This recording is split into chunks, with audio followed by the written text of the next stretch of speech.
rally. This was not democracy in action.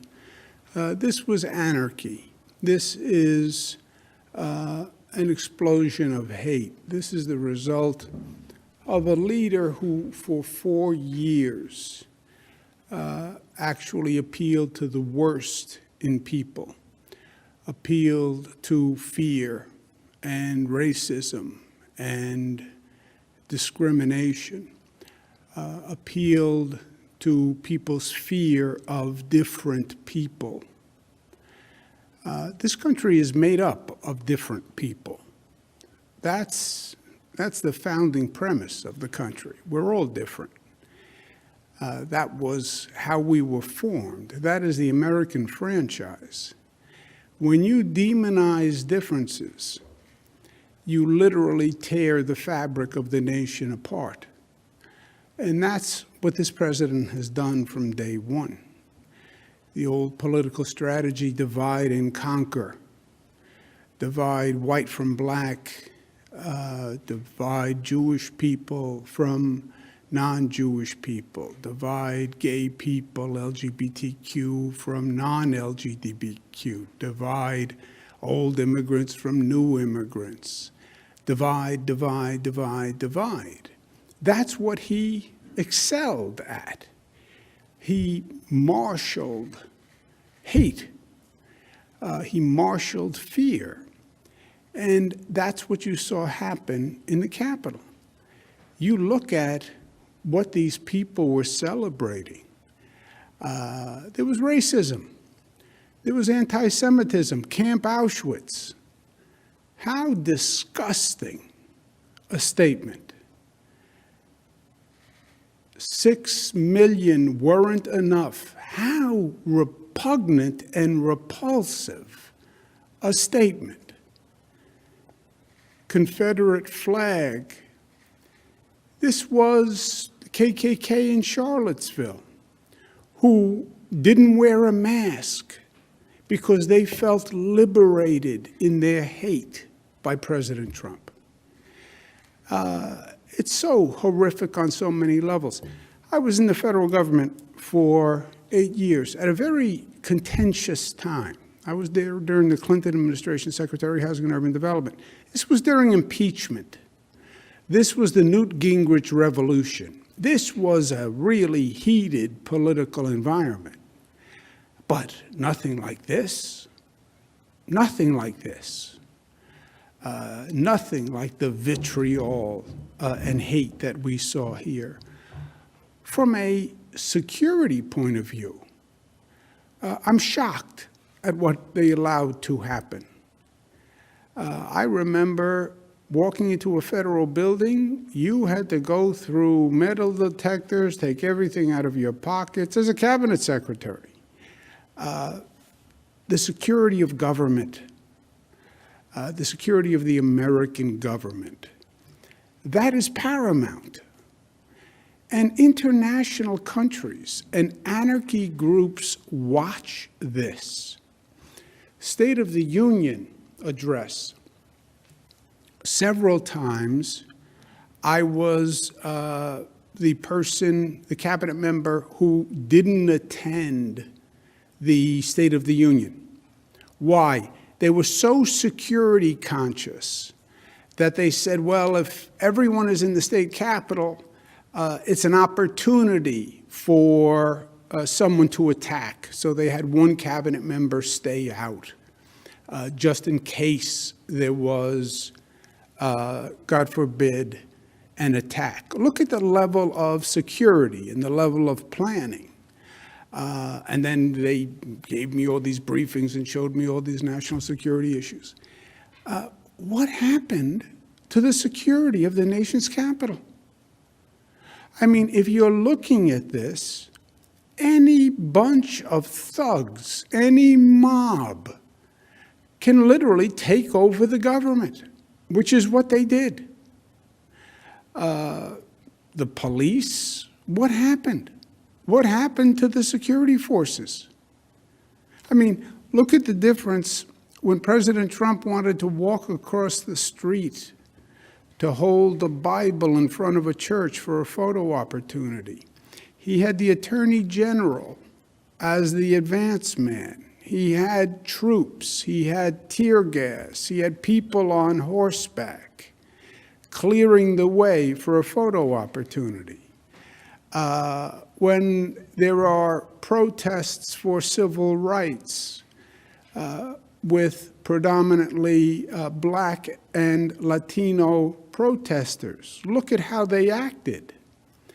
And here you had for hours this crowd running rampant. They said to me at the beginning of it, maybe we should send down National Guard.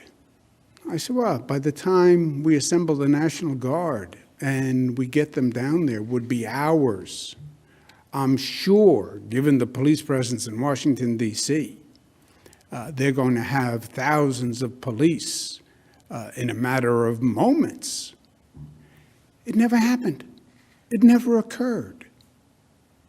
How does that happen? And what signal does it send about the vulnerability of this nation? I mean, it is so disturbing on so many levels. I'll tell you the truth. I can't stop thinking about it. This, my friends, is a moment in history. There are moments. What did you do at the time of 9/11?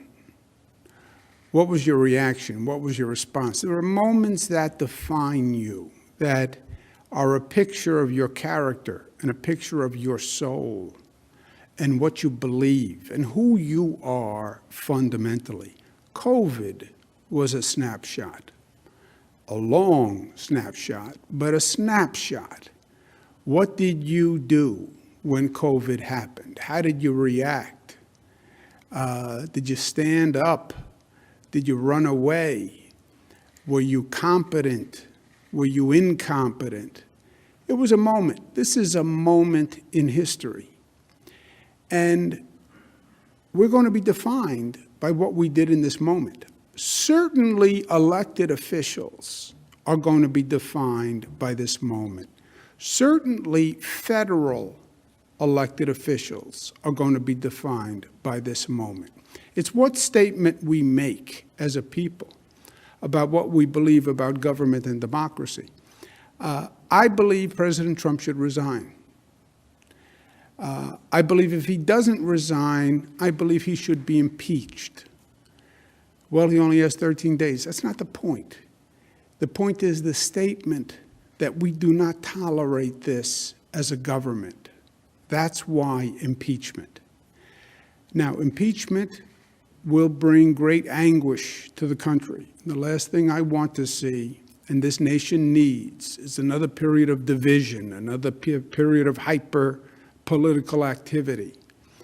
But if he won't resign, I believe impeachment is appropriate. By the way, impeachment also means the president doesn't have the power to pardon. And some of the pardons this president has done are really reprehensible. But I believe if he doesn't resign, he should be impeached. But I believe he should resign. I call on every New York federal official to call for President Trump's resignation. Don't put the country through an impeachment. Don't wait for any cabinet action. Call for him to resign as his own act, but call for him to resign. I don't care if you're a Democrat. I don't care if you're a Republican. I don't care what you are. You're a government official. You took an oath. You saw the anarchy. You saw the hatred. You saw the vandalism. You saw the theft. You saw the breakdown of society. You saw this nation look like a joke internationally. Put your politics aside and do what any reasonable American believes. Now, even in this political time, we still have reasonable Americans. There is no reasonable American who looked at that screen and saw what happened and said, this is okay. There's no reasonable American who saw what the president did and said, this is okay. None. Are there hate mongers who say, yeah, that's right, overthrow the government? Sure there are. Sure there are those voices. But don't respond to those voices. Don't respond to those voices. Respond to what reasonable Americans, reasonable New Yorkers believe, responsible New Yorkers believe. Put principle over party. There is no Republican or Democratic elected official, federal official, who can look in the mirror today and say, I condone what happened. I condone what this president did. None. You support an orderly transition of power? President Trump resigns. Vice President Pence takes over. Vice President Pence governs for the remaining days. That's an orderly transition of power and a statement of principle. Make that statement today. If you don't, you will live with it forever. And the question is simple. Were you with the mob, or are you with the American people? If you're a New York federal representative, are you with the mob, or are you with New Yorkers? That's what I ask you today. New Yorkers, Democrats and Republicans, they don't support mob rule. They don't support racism. They don't support anti-Semitism. They don't support discrimination. They don't support anarchy. No New Yorker does. And if they do, I don't care if you're a Republican. You don't want to represent those sentiments. You don't. No responsible elected official should. Let our congressional delegation show this country that we still have reasonable leadership and principled leadership, and say, yes, this president should resign. The president should resign. Show that solidarity. Show that, yes, there is some common sense left to government and some decency left in elected officials, despite the crazy political times. And if you don't, you will live with it. You will live with it.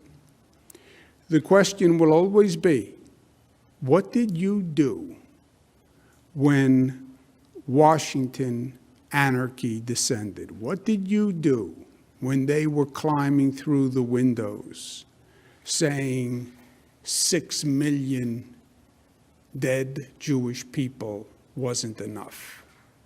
What did you do at that moment? And you'll live with the consequences. The numbers today, statewide positivity without microclusters, 7.49, with microclusters, 7.7, microclusters, 8.3, 243,000 tests, which is a large number of tests, 161 deaths. We remember them in our thoughts and prayers. Statewide hospitalization up 13, discharges down 23, hospital admissions up 18, ICU plus 51, intubations plus 53. We know these numbers. We know what is happening. This was all predictive. It is all predictive. Thanksgiving, holidays, socialization, holiday spread, the number goes up. We've said that since before Thanksgiving. And we said celebrate smart, stop the spread, social gatherings, the infection rate went up. You look across the state, Finger Lakes still highest percent of people hospitalized. Positivity rate, still the Finger Lakes, Mohawk Valley, Capital Region. Still makes the point, it depends on your behavior, your belief, in your community. It is community spread. How do you resolve community spread? The community acts differently. That's the simple truism here. New York City, Bronx is now spiking. Manhattan 4.4, Staten Island 7.8, Brooklyn 6.7, Queens 7.4. We are in a foot race. What's the foot race? How fast the infection rate goes up, how fast the vaccination rate goes up, and who wins. That's the whole predictive equation going forward. How fast does infection rate go up? How fast does the vaccination rate go up? I am telling you, we are in a danger zone. The infection rate is going up quickly. The faster the infection rate goes up, the faster the hospitalization rate goes up. The hospitalization rate goes up, the hospitals reach capacity. Hospitals reach capacity, economy shuts down. That is what happens. Add to that foot race a new factor, the UK strain. The UK strain is here.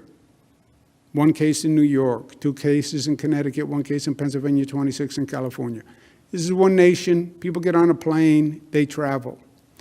It's here. It's here and it's spreading. This infection rate is frightening. I've spoken to global experts, UK experts. This is the Usain Bolt of infection rates. Usain Bolt was a phenomenal sprinter, holds records. That's what the UK strain is. It took over the UK in 3 weeks. In 3 weeks. The strain is so powerful, it overtakes the original strain. So in the foot race, between the infection rate and the vaccine, you just add Usain Bolt on the side of the infection rate. On the vaccine rate, New York receives 300,000 doses per week, okay, from the federal government. That's the entire dosage amount that we receive. You have to vaccinate 70 to 90% to achieve herd immunity. We have 20 million people. That means we have to do 14 million vaccinations at the low level of the herd immunity, 70%. That's 14 million. How long does it take you to do 14 million vaccines? If you get them in the arms, as soon as you get them, if you're getting 300,000 per week, 47 weeks. 47 weeks. You know what that means? We lose the foot race. That means hospitals are overwhelmed. We don't win that race. Hospitals, we will close when you're 21 days of 15% capacity. You see the hospital capacity reducing across the state. We've done everything we can to increase capacity. Adding 50% hospital beds, we're balancing patient load, we're finding additional staff. So we've increased capacity, and we're still climbing. If the hospital capacity continues to climb, we are going to close regions. And you can see where we are. We're 22% in the capital region. North country's doing better for demographic reasons. But 21 days from 15%, we close. Why? Because we then have 21 days to try to come up with alternative accommodations for hospitals, and hopefully 21 days of a closed economy will slow the spread somewhat. It won't slow the spread entirely. This is not like the spring, because this spread is more in social gatherings. And many of the economies are partially closed. But that is what we are looking at. Do I have a crystal ball? No, but it's math. It's math, and you can extrapolate out the numbers. And look around. It's happening everywhere. You're seeing hospital systems overwhelmed. UK closed, Germany closed, Italy closed, California. The hospitals have been overwhelmed. Hospitals get overwhelmed.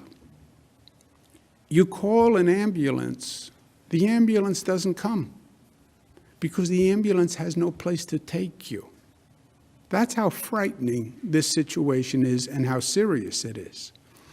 Well, how do you slow it? There's only two options. You slow the spread, slow down Usain Bolt, or you increase the vaccine supply. We can't increase the vaccine supply. We don't control the vaccine supply. It's all done federally, and then we get a proportionate amount. What we get, we have to get into people's arms. We started with Group 1A, which are the nurses, the doctors, the hospital staff. Why? I said yesterday, a silly analogy, which I'm prone to do. In the airplane, they say, when the oxygen mask drops down, put it on your face first before your child's face. Why? Because you're no good to your child if you're dead. That's why, to be blunt. We need the hospital staff safe. First, if they're infected, they won't show up to work. That reduces the hospital capacity. Second, if they're infected and they don't know it, they are then super spreaders.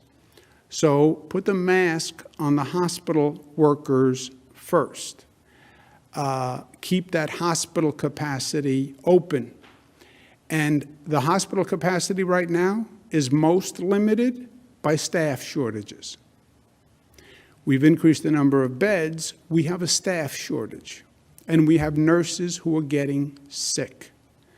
That's why 1A is healthcare workers. And by the way, that is universal across the country. Universal. Federal guidance, state guidance, anyone who has a head on their shoulders. Do the healthcare workers first. Healthcare workers are called Group 1A. They are all now eligible. There are 2.1 million healthcare workers in the state of New York. They are all eligible.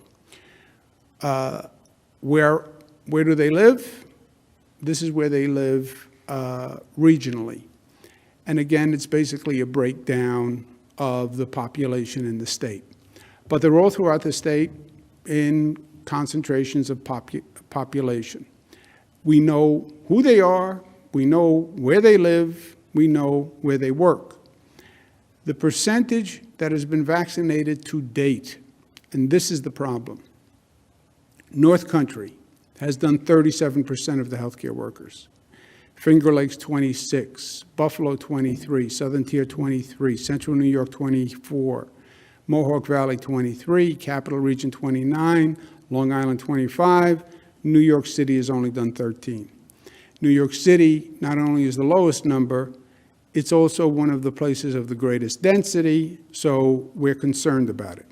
But those numbers are very, very low, and they're just nowhere near where we need to be. What is the percent of healthcare workers you still have to do? The inverse number, 63, 74, 75, New York City, 87% of the healthcare workers still have to be done. Well, not all healthcare workers will take the vaccine. That's right.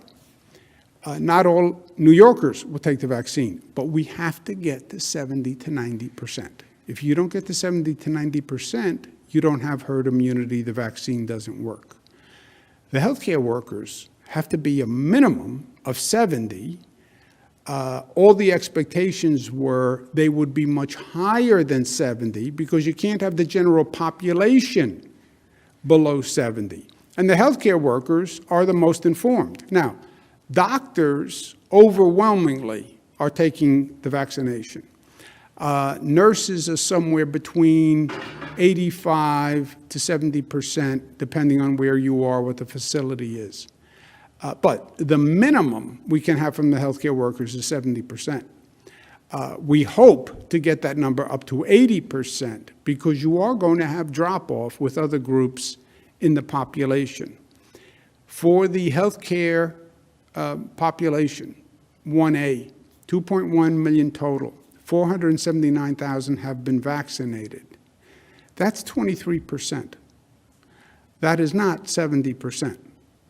We have 430,000 unused doses. We need 1 million additional doses just to take care of the healthcare workers. The plan was to use the hospitals to distribute to the healthcare workers. Why? Because they're healthcare workers and they're in hospitals. That's why. And use the hospitals to do the healthcare workers, because 1A is all healthcare workers. That's why we use the hospitals to do as the primary source of distribution. The hospitals were slow. Week 1, they did 33,000 vaccinations. Week 2, they did 102,000. Week 3, they did 148,000. And they said they were ramping up, they were ramping up, they were ramping up. I understand, but they're ramping up too slowly. This past Monday, I said to them, you have until Friday to ramp up, use it or lose it. This week, they did 195,000, which is more than they've ever done, and that's week 4 to date. We haven't finished week 4. So this week will be over 200,000, which is significant progress. I was direct with the hospitals, and they have responded plus or minus. You have some hospitals that have done a great job, and they're at 100% of the allocation. You have some hospitals that are not doing a great job. Why? Because there's levels of competence in these organizations. It's not that everyone doesn't want to do it, everyone wants to do it. But this is reality and this is life. If you have 200 institutions, you're going to have a range of competence in those institutions. That's a fact of life. If you have 200 barber shops, you're going to have a range of competence. If you have 200 plumbing companies, you're going to have a range of competence. And the most competent, most efficient hospitals are up near 100%, and the less competent administrations are lower. The hospitals have increased. I thank them for their efforts, but it's still not enough. So we're going to accelerate the distribution. And what we're going to do is add new distribution networks to supplement the hospitals. Again, the thought with the hospitals were that's where the healthcare workers work. That's where the healthcare workers are comfortable. But we're not pleased with the rate of distribution, so we're going to supplement the hospitals with additional networks. We're now recruiting and organizing thousands of new providers. The larger distribution network will include private doctor networks, what's called FQHCs, county health departments, ambulatory centers, this is the urgent care, city MD, et cetera, and the pharmacy network. There are 5,000 pharmacies in the state of New York. Pharmacies distribute the flu vaccine. They do this. They know how to do this. We have 1,200 pharmacies that are already committed and will be ramping up next week. And we'll continue to use the hospitals also. But we're going to bring in a much larger distribution network to do this. 500 pharmacies will come online next week. And we'll have hundreds of additional distributors coming on next week. On Monday, they will begin accepting reservations for vaccinations. I'll discuss in a moment. This is a very large group of people. And it can't just be show up at the pharmacy. It's going to be much the way it was with COVID testing. Go to a website, find out the location nearest you, make a reservation, and that will happen on Monday. The network will distribute to 1A and 1B. the new providers must prioritize their healthcare staff. Why? The same reason 1A is a priority. We don't want a nurse who is COVID positive treating 100 patients a day. Healthcare workers can be super spreaders. So the new providers, pharmacists, vaccinators, et cetera, get your people vaccinated first. Hospitals continue to prioritize the unvaccinated 1A, because again, we have to get those healthcare workers up to at least 70%. So keep them as a priority. The large union groups that have the ability, I'm asking them to attempt to organize their own administration of the vaccine. Many of the police departments I've spoken with, they have EMS, they have EMT, they have medical offices. They can administer literally their own vaccine. Fire departments, the same thing. They have EMS, they have EMT. Many county health departments can administer for their police, volunteer fire, et cetera. So whenever we can get a large group to have an alternative distribution, that's good, because it relieves pressure on the remaining distribution network. Transit workers we're speaking with, if you have a provider network that you work with, which many large unions do, then let that network do the vaccinations, teachers union, et cetera. So wherever possible, we want to get those distribution mechanisms segregated. The local health department, in those cases, will give the police, the fire, the teachers, correction officers an allocation on a weekly basis. And then to the extent they can take care of themselves, fine. If they can't, fine, we'll take care of them in the larger network. But to the extent we get groups to organize their own distribution, that will free up the distribution mechanism to focus on the largest group in 1B is 75 plus New Yorkers, 75 years old and older. This is the group that is most at risk. This is the group with the highest death rate. This is by far the largest group in 1B, are New Yorkers who are 75 years old. And these are people who have been hyper cautious now for many, many months. And they've been in their apartment, they've been in their home, they haven't seen their family, they're afraid to go out, they're afraid to get COVID. This is the group that desperately needs the vaccine.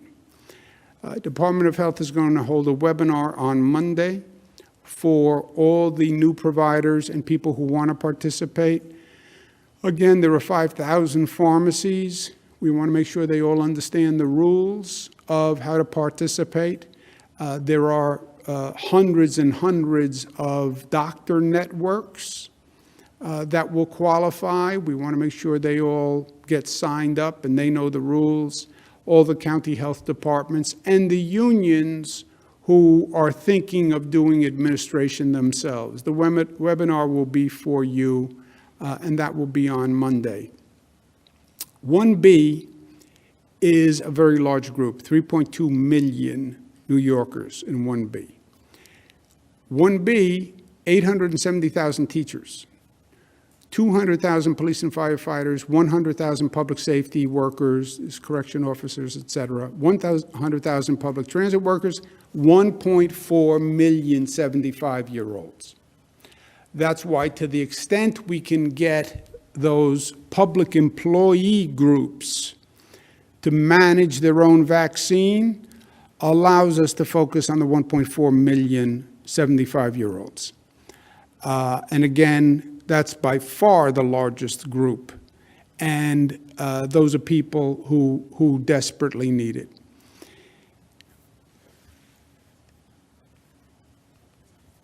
Where are the 1B population? They're spread across the state, again, by population centers.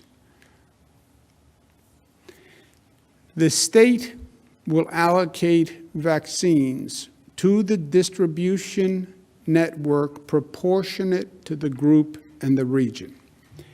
In other words, the United States government distributes the vaccine dosages by population.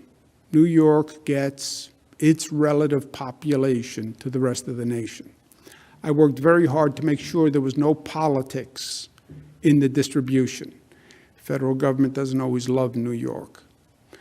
I worked very hard to make sure we got our fair, proportionate population percentage, and we do.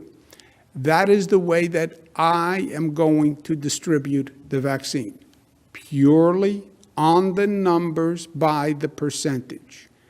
And that is the way we will distribute the vaccine locally. Police officers, firefighters, whatever the percent you represent of 1B will be the percent that is allocated to your group. All treated fairly and proportionately by group and by region. Capital Region, Western New York City, Long Island, it's all numerically proportionate to where that population exists. Within that region, the police get what the police represent, the firefighters get what the firefighters represent by percentage, and the 75 plus get what they represent by numbers. So, for example, 75-year-olds and older are 1.4 million. That's 45% of the 1B population. Whatever we get, we'll distribute regionally by percentage, and 45% of that will go to 75-year-olds.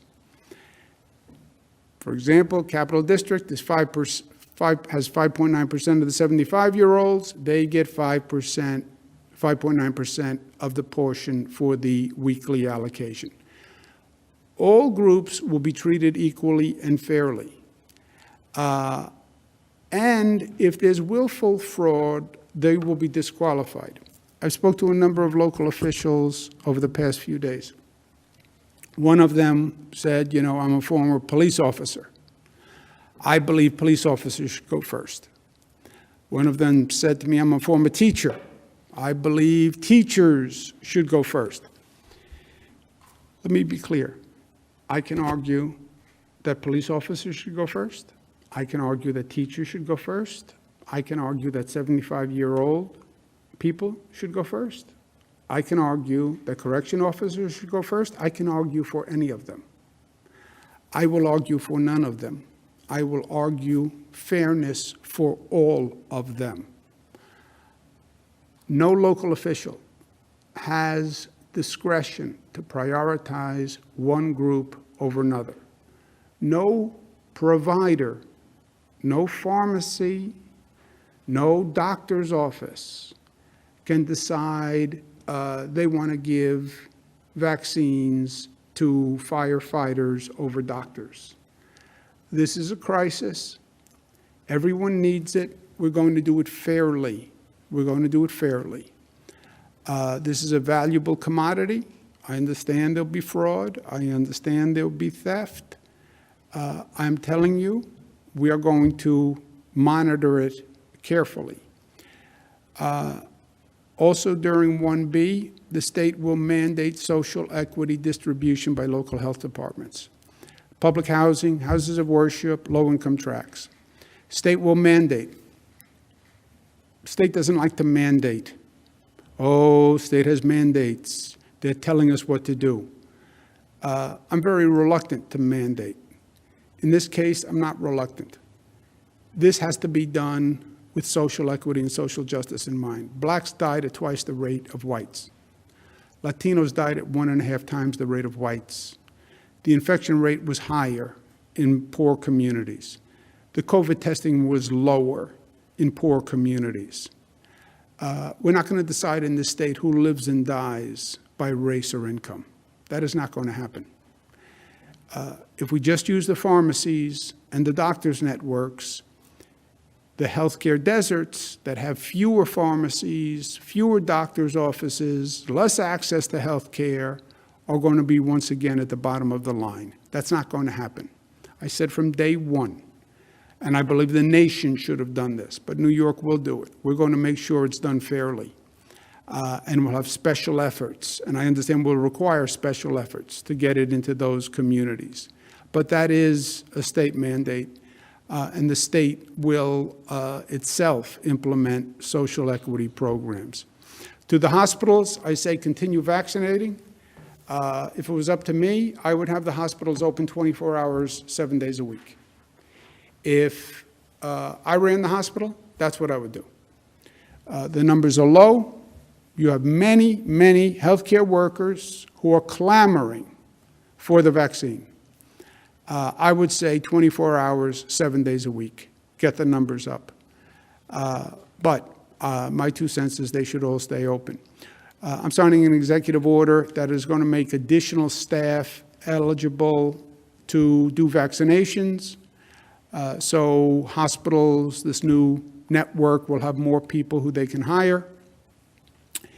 In addition to the thousands of distributors we're bringing online, DOH is going to set up mass distribution sites over the next several weeks. We're going to, for example, we're going to use the Javits Center, which is going to open next Wednesday, where we will just do mass distribution sites, and we can do thousands of vaccines. Now, and I want to make sure we all understand this, because I guarantee you, this is the song we're going to hear for the next several months. Our distribution network will far outpace our supply. Our supply is the problem. Here's the reality, dose of reality. It's a good line. To finish 1A, we need 1 million doses. 1B, we need 3.2 million doses. Put 1A and 1B together, you need 4.2 million doses. We get 300,000 doses per week. At this rate, it will take us 14 weeks to do 1A and 1B. 14 weeks. 14 weeks is an eternity of time. But it will take 14 weeks to do 1A and 1B. 14 weeks, that's April 16th before we get through 1A and 1B, which is just the healthcare workers, the public employees, high risk, and 75 plus, okay? 75 plus leaves a lot of members of the general public out. But even if you're 75 plus, it's 14 weeks before we can get through the entire population. And again, 75 plus, that's 1.4 million people. It's the largest single group. So when you're talking about 14 weeks, we're talking about more of a scheduling and a planning operation than anything else. Don't say, well, the governor said, I'm eligible, I'm over 75 years old, but I can't get a vaccine done. It's going to take 14 weeks to get all 75-year-old people done. We'll start to identify pharmacies next Monday. You'll call the pharmacy will give you an appointment. Don't be surprised that the appointment is 3 months from today. That is the necessity by the supply we receive. We'll get more drugs. I can't. If I would, I could. Pfizer, Moderna, hopefully the supply increases. President-elect Joe Biden is making some moves that I think are very smart. I'm working with his team on moving supply as quickly as possible. Maybe Johnson & Johnson comes online, maybe AstraZeneca, maybe the supply goes up. But we can only distribute what we receive. And 14 weeks is a long time. I'm going to put a new unofficial rule in effect, which is Matilda's rule. Matilda is my mother. My mother is 75 plus. Barely 75 plus. I know what's going to happen. My mother wants the vaccine. My sisters call regularly and say, when can mom get a vaccine? They're now going to hear, oh, mom is eligible for the vaccine. Yes. That doesn't mean, mom, that you can get the vaccine tomorrow. Monday you can make a reservation, but it's going to take 14 weeks. My mother is very sweet, and my mother's a very loving person. But my mother also has a stern side. So I just want to be clear with my mother, and with everybody's mother, and with everybody's father, and with everybody's grandfather. We're talking about 14 weeks until the federal supply is increased. So let's calibrate our expectations. This is about planning, and this is about scheduling. To the local teachers, et cetera, plan on 1/14 of your allocation per week. I would suggest you then schedule and prioritize within your group who should go first. Teachers, and I leave it to you, teachers who are in the classroom go first. Teachers who are older go first. I leave that to the union. Police, who goes first? You'll be receiving roughly 1/14 of your total allocation per month. Same thing with transit workers, et cetera. This is going to be more of a planning tool than anything else. Federal government increases, knock Formica, they do. As soon as we get an increase, we'll increase the supply. It's very simple. But the one refrain, which everyone will say, is, I need more. Every local health department is going to say, I need more. Every police department needs more. Every 75 plus needs more. Everyone is going to say, I need more. And they're all going to be right. We are rationing a scarce commodity that we don't control. It's from the federal government. And by the first person to say, I need more, is me. I've signed numerous letters to the federal government saying, I need more. I believe the federal government should be releasing the second dosages now, rather than holding the second Pfizer dosages. I think they should be expediting the approvals of the other vaccines. I need more.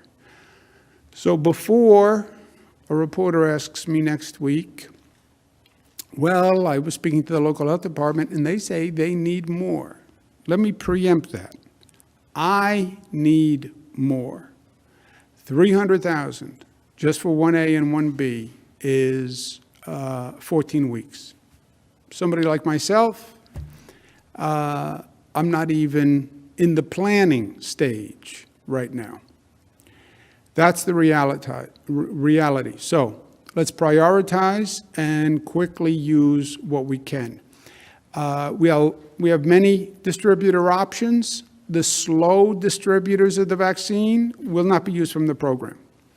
If we have a slow distributor, we'll just move on to a faster distributor because we want needles in arms. A couple of other points. On Monday, we're going to have the State of the State.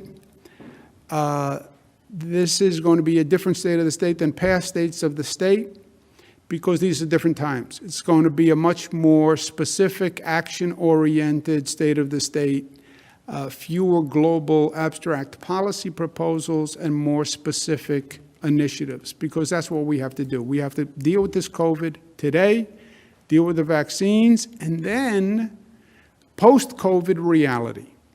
Post-COVID is a different world. Post-COVID is a transformed world. Post-COVID is a transformed economy. How do you rebuild an economy? How do you take advantage of the new opportunities post-COVID? That's going to be the state of the state. A couple of items that are going to be in the state of the state, which I'm going to talk about now, so they won't be in the state of the state. At a time when the Trump administration seeks to strip Americans of their voting rights, we did see a lot of concern through the election time, and we want New York to be a champion of democratic reforms. I'm going to propose legislation to speed up the counting by requiring county boards to process absentee ballots as soon as they're received and begin counting and reporting them on Election Day.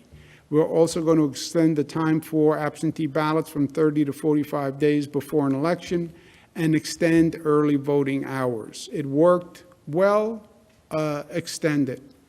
One of the most horrific results of the pandemic has been a striking increase in domestic and gender-based violence.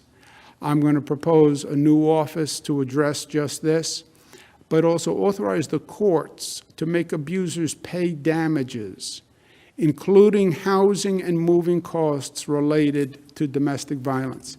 I ran a not-for-profit called HELP. I worked with many victims of domestic violence. I can't tell you how many times I heard, I couldn't leave the house because I had no place to go. I couldn't leave the house because if I went to my family's house, he would follow me, and my family didn't want that trouble. Too many people stay in the house because they don't have an alternative. That has to stop, and it will stop in the state of New York. We also want to create a new crime, which is a misdemeanor for domestic violence people who buy guns. Right now there is a loophole in the law. We want to close that. If you're an abuser, you should not be allowed to buy a gun in the state of New York. We also have to do more on eviction protections for tenants. We've made great strides in New York, but we need to do more. We have to advance legislation, and that places a statewide moratorium on commercial evictions until May 1. You have a lot of small businesses that can't pay the rent and are getting evicted. And we should have in law that you can't evict those small businesses until May 1.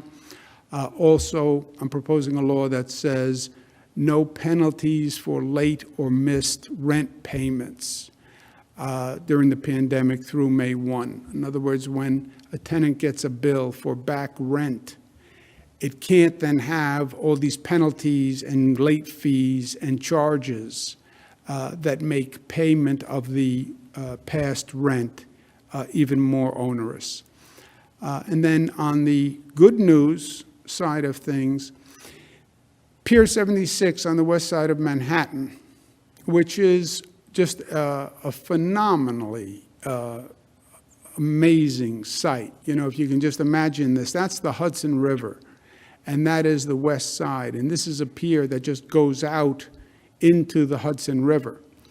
It has been used as a tow pound for many, many years. City of New York said 20 years ago that they would stop using it as a tow pound because it's just a phenomenal piece of real estate. Last year, the legislature passed a law saying that the NYPD had to vacate by this January 1 and penalizing the NYPD if they didn't, $12 million penalty. That piece of real estate will then be transferred to the state. The state will transfer it to the Hudson River Park Trust, and it will be a public space. And we're going to put out proposals for designs that are going to start this month.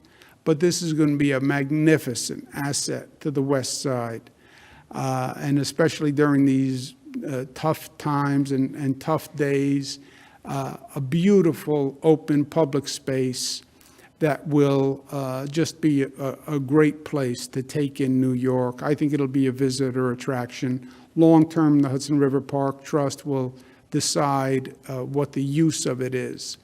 But in the interim, we'll make it a great public space, and I'm very excited about that. I want to thank the people who worked on this for a long time.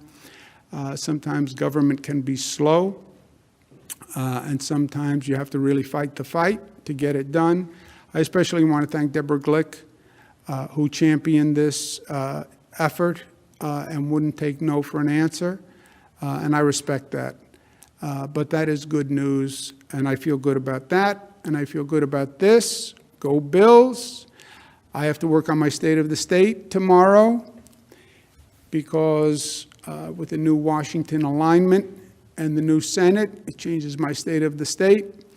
So I can't go. I wanted to go. I was planning to go. I can't go. I said I would give my ticket to a nurse as a token of all the appreciation we have for our frontline heroes.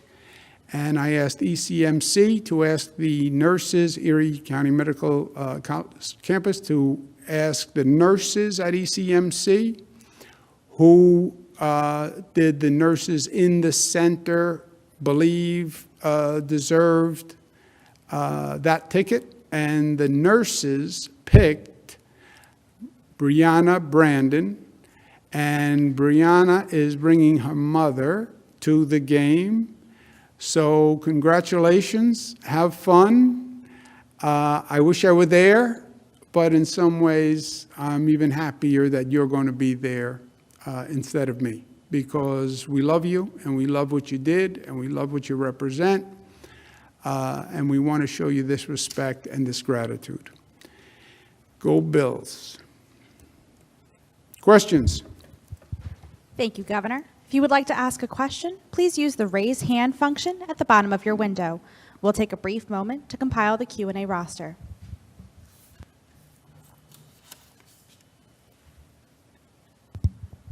Governor, you now have Jeff Cole from WWNY.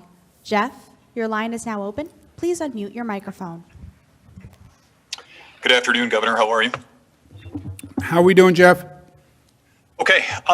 Going back to the beginning of your comments here today, in addition to your message to New York's federal representatives, Senator Gillibrand puts blame on President Trump and also told us in an interview yesterday that Congresswoman Elise Stefanik is complicit in what President Trump has done to this country. Do you agree, sir, that the Congresswoman is complicit in what has happened in our nation's capital? Well, we'll make it simple, Jeff. I asked them. I asked the federal representatives today if they're complicit. And I'll tell you, it's a yes or a no. And the question is, if you don't support who he is and what he did and what happened, ask him to resign.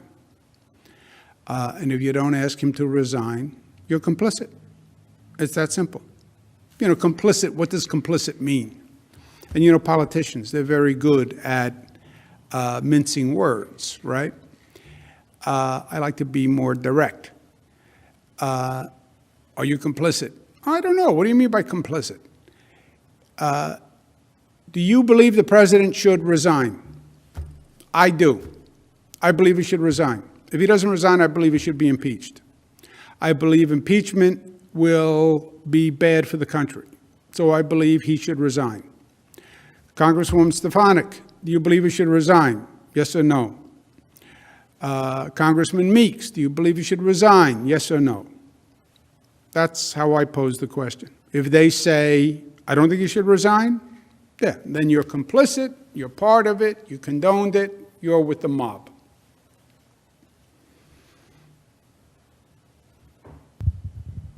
Governor, you now have George Stockberger from WETM. George, your line is now open. Please unmute your microphone. Hi, Governor. How are you? How are you? Good. Chemung County has been in the orange zone since October. Chemung County now has about 200 cases. Steuben County has over 600 and is not in the zone. Can you explain why Chemung County is still in the orange zone?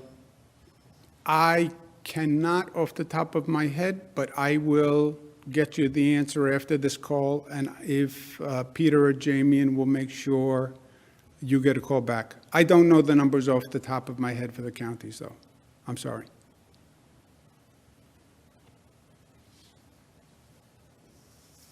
Next question, operator.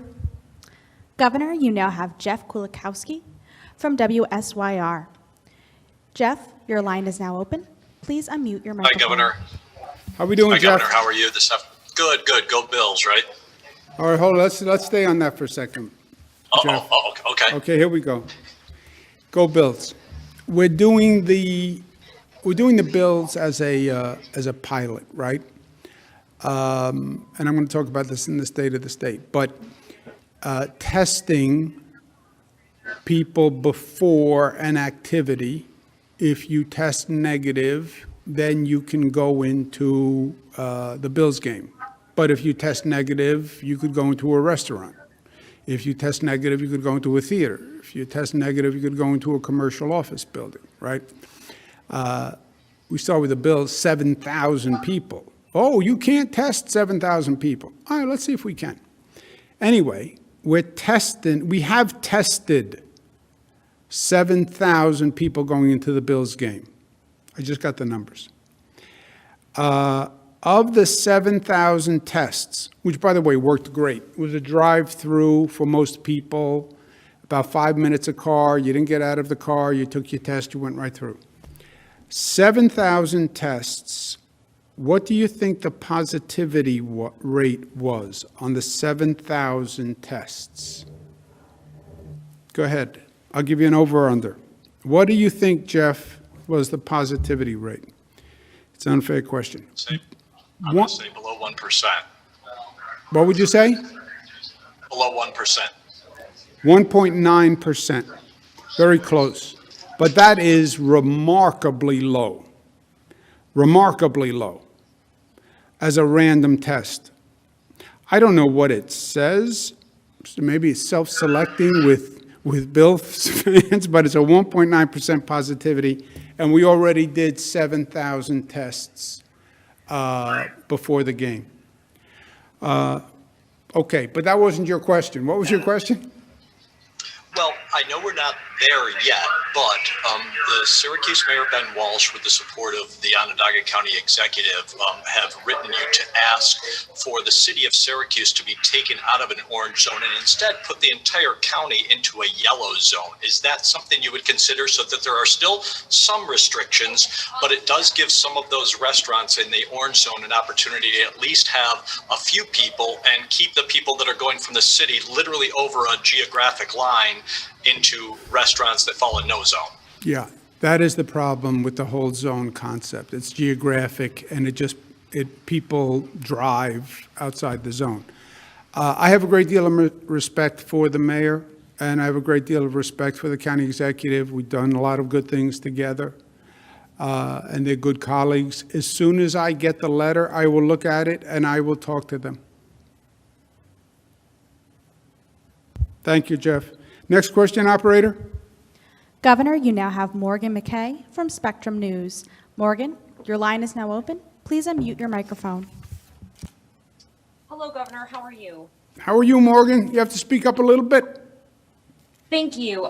So I was wondering, exactly when will vaccines start for phase 1B? I know you're saying that they can start scheduling next week, but I'm wondering exactly when that will start. And also just with President-elect Joe Biden saying that he could possibly start releasing more vaccines once he becomes in office, just kind of your thoughts there as well. Okay. The 1A, 1B, on Monday, you can start to schedule appointments. Pharmacies will start coming online some Monday, more on Wednesday. We'll start opening the providers, we're going to have thousands of providers coming online next week. Monday basically is when the registration website will open to make an appointment. We're talking about 4 million people, right? And even though there are thousands of centers, you don't want to have 4 million people descending on any center, and we want to do it by reservation. So on Monday, we will open up a website that will tell you, here are the pharmacies in your area, here are the doctor networks in your area, here's the mass distribution site in your area, call your Walgreens on Main Street and make an appointment. That's on Monday for 1A, 1B. To the extent, hold it, second point. The Walgreens, the distribution sites that are open, they need to first prioritize their own healthcare workers, because we don't want a COVID positive pharmacist. We don't want a COVID positive nurse who then does 50 vaccines in a day and then infects 50 people, right? So they will be doing their healthcare workers first. But on Monday, 1A, 1B will basically be able to make a reservation. Some doctors' networks and pharmacists and mass vaccination sites may say, come in Wednesday, come in Thursday, come in Friday. It depends. Hospitals, we still want to continue prioritizing the healthcare workers. The healthcare workers are far from done. And I am deluged with calls from healthcare workers saying their hospital hasn't made the vaccine available. So I'm asking the hospitals, if I had the power, I would order them to stay open 7 days a week, 24 hours a day. I'll tell you the truth. But the hospitals have to continue to focus on the healthcare workers. On Monday, 1A and 1B will be open for the entire network, primarily by appointments. Hospitals can open 1A, 1B, but prioritize healthcare workers. Because, as I said, this is all about keeping the hospitals open. And I'm tired of people talking about we honor our frontline heroes, the nurses and the doctors. That's nice. Rhetoric is nice. Cards are nice. They want vaccines. And you want them vaccinated, because you don't want to go before a nurse to get a vaccine who's COVID positive. And you don't want to see a hospital closed down because they can't get nurses because the nurses are sick, especially in this situation. So hospitals are part of the network. They prioritize healthcare workers, but they can also do 1B. Pharmacies are part of the network. They're going to be ultimately 5,000 pharmacies, but we want them to do their healthcare workers first, so they're not spreading the infection. Doctors' offices, same thing. Do your nurses, do your doctors first. And community-based centers, same thing. Vaccinate your healthcare workers so you're not spreading. As I said ad nauseum, the universe of 1A, 1B is 4 million people. At 300,000 dosages per week, that takes 14 weeks. Calibrate that, please, because that means a police union doesn't get enough vaccination for 14 weeks. A teacher's school district does not get enough vaccination for 14 weeks. 75-year-olds will not be able to get a vaccine up to 14 weeks. And the disconnect is going to be, the governor said Monday, I could call for a reservation. Yes, but it's going to be 14 weeks, which is an incredible amount of time. I use my mother as an example. I'm telling you the conversation I'm going to have with my mother. She's going to say, I called for an appointment, and they said they don't have an opening for 3 months. And she's not going to be happy with me. And I'm going to say, yeah, but I told you that. And the conversation will go downhill from there. Please calibrate that. We are dependent on the supply. I work closely with the Biden administration. They are working on accelerating the supply. That is great news. And the more we get, the more we transfer. And the more we transfer, then the faster that would be. So if we go from 300 to 400, it goes from 14 weeks to 10 weeks, or whatever the math is. But it's pure math as far as we're concerned.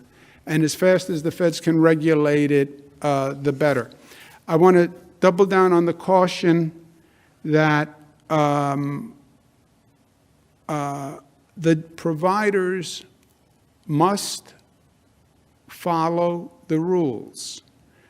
You cannot show favoritism one group to the other. And you can't give the vaccine to people who are not eligible for the vaccine. I don't care if the person thinks they're a big shot. I don't care if it's a mayor. I don't care if it's a county executive. I don't care if it's a bank president. People are people, and lives are lives. And nobody's life is more important than anyone else's life. And this rationing system, this prioritization was accepted federally, nationally, by governors all across the state. It makes sense. It's fair. But we have to do what's fair. And don't commit fraud with the vaccine. And don't give it to your friends. And don't give it to your family who's not eligible. Follow the law. And it is the law. And if you don't follow the law, we're going to enforce the law. So on Monday, it opens for 1A, 1B. To the extent you can make a reservation and somebody says you can come in and get it on Monday, fine. To the extent a hospital says, I have vaccine that I can make available on Monday, fine. The hospitals still have to prioritize the healthcare workers, and they have a long way to go. But if they have extra capacity and they can do 1B on Monday, fine. But make a reservation. Dr. Zucker, Melissa, you want to add anything on that? Gareth? Jim? Beth? Robert? Why don't you just add something, Robert? Next question, operator. Governor, you now have Jeff Preval from WGRZ. Jeff, your line is now open. Please unmute your microphone. Hi there, Governor, and thank you so much for the time. We were expecting some sort of an announcement from you today on the reallocation of unused vaccine doses not used by hospitals to this point. Is there any additional information on that, and are you reallocating any of those doses? Yeah, what we're going to do is this. The main way we're addressing the slow distribution by the hospitals, and again, not all hospitals were slow. You have some hospitals that did a fantastic job. We'll put out the list of the high performers and the low performers, and you've seen the overall increase in the performance. I said on Monday that they had to actually step up, and they went from 10,000 per day to like 60,000 per day vaccinations. And some of them did extraordinary work. But as I said, it is competence. It's 200 organizations with 200 management structures, and you're going to have better, you're going to have worse. It is always the way, and that's what you see. You see better and you see worse. People get defensive. I understand that. I get defensive when people say I'm incompetent. I get it. But numbers are also numbers, right? And that's why you're going to have the numbers of the percentage that that hospital did. The main way we're going to solve it is we're bringing in a new distribution network, right? The thinking was you're doing healthcare workers. Where do healthcare workers work? They work in a hospital. Make the hospital the focal point of the distribution for 1A, because 1A was only healthcare workers. It made logical sense. They are overall slow on distribution. We're bringing in a new distribution network. Thousands of additional distribution points. Pharmacies alone are going to be thousands. Doctors' offices, hundreds. FQMCs, hundreds. Ambulatory centers, hundreds of them. Local health departments must, at a minimum, set up 2 sites themselves. State mass distribution centers. So we're just setting up an entirely new distribution center, which frankly is going to have much, much more capacity than product. We're now going to have the opposite problem. We're going to have 1,000 pharmacies, and you're going to call 1,000 pharmacies, and they're going to say, I have no vaccine. That's what's going to happen. I'm setting up that aggressive a distribution network because I'm hoping for increased supply. With reallocation, what we're saying is, right now, leave the allocation in those hospitals, prioritize healthcare workers, open it up to 1B people on Monday, stay open 24/7 or whatever you're willing to work, and then we're just going to eliminate the slow distributors in favor of faster distributors going forward. So in other words, if you're a hospital that distributes 100% of the vaccine and you're now doing 1B people, I'd rather give you, we have a very scarce amount, I'd rather give you the vaccine than a hospital that I know it takes 2 weeks to get out the same number of doses, right? It's all about getting needles in the arm. So at this point, we're not going to go take back the allocation. Hospital, prioritize 1A, stay open longer. You can give it to 1B, but the slow performers just are not going to get additional allocations.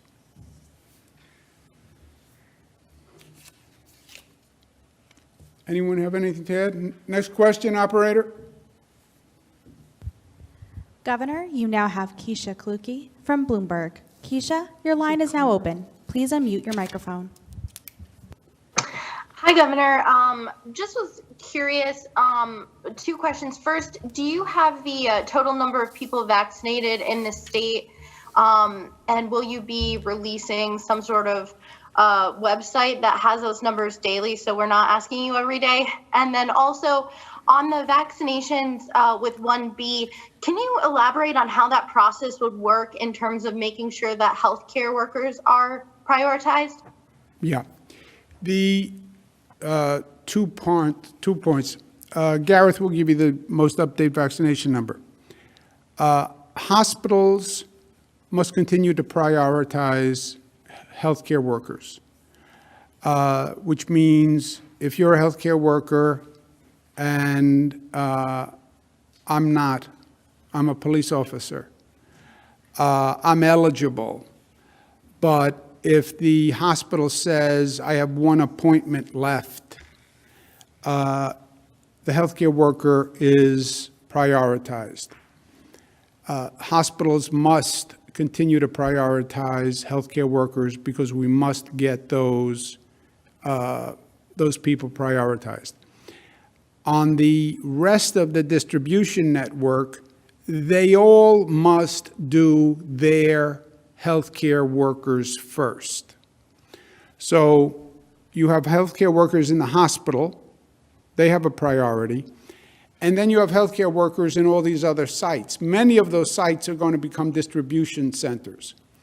All those providers have to do their healthcare workers first.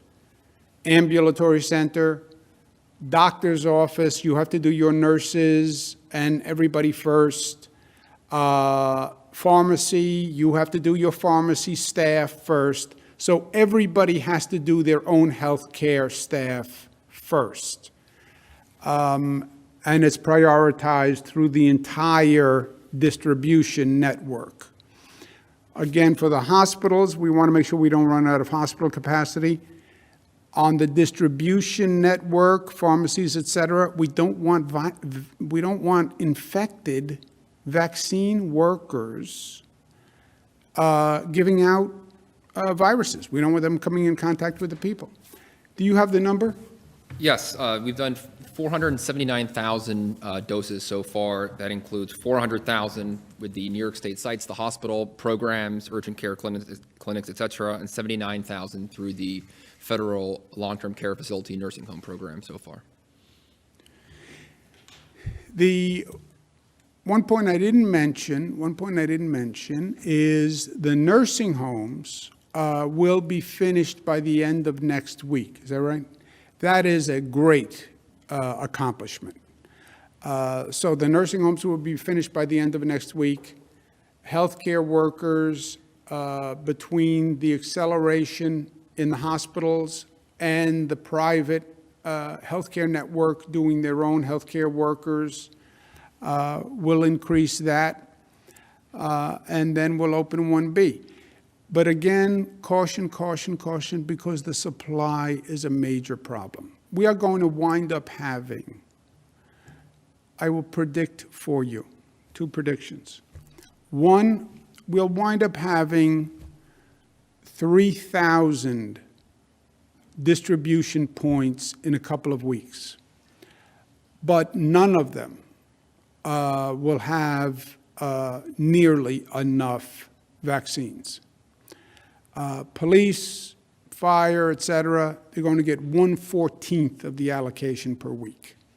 And everybody's going to say they don't have enough. Again, when the supply does develop, we'll have the distribution center. And I'd rather have the distribution system up now so that if and when the supply increases, we can handle it. But my first prediction is everybody's going to say, I need more. My mother is going to say, I don't want to wait 3 months for an appointment. That's what she's going to say. And she's going to be unhappy. And she's going to think that she should go first because she is 75 plus, and she's going to be unhappy. And that's going to be the way it is. Second prediction, Bills win. Bills win. Bet on it. Thank you.